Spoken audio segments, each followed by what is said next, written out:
আমাদের এখানে বলছে যে ভালো করে দেখো এ বি আছে, আর এখানে যে বিসি, সে বিসিটা কিন্তু আমাদের কাছে অলরেডি আছে।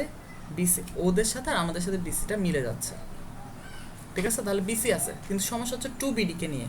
তাহলে বিডি হচ্ছে এটা, আর এখানে আছে এবি, তাহলে ওদের মধ্যে একটা সম্পর্ক আনতে হবে।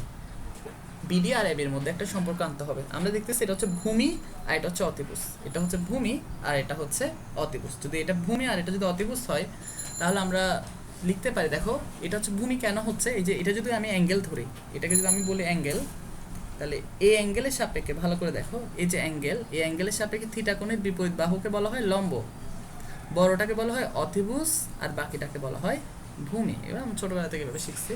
তাহলে যদি আমরা এভাবে বলতে পারি যে ভূমি বাই অতিভুজ মানে হচ্ছে কস 60 ডিগ্রি, তাহলে আমরা লিখতে পারি ত্রিভুজ এ বি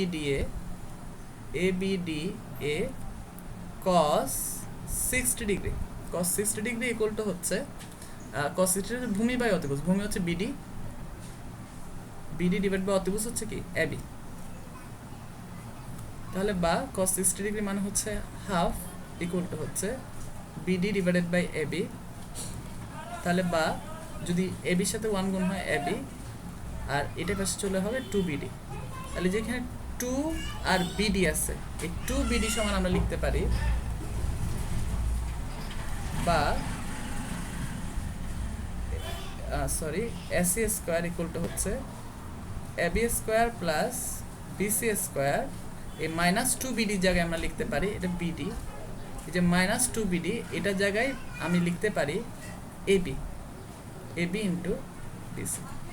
প্রমাণিত। আমাদের যেটা প্রুফ করতে বলছে সেটা আমরা প্রমাণ করে বলছি, প্রমাণিত।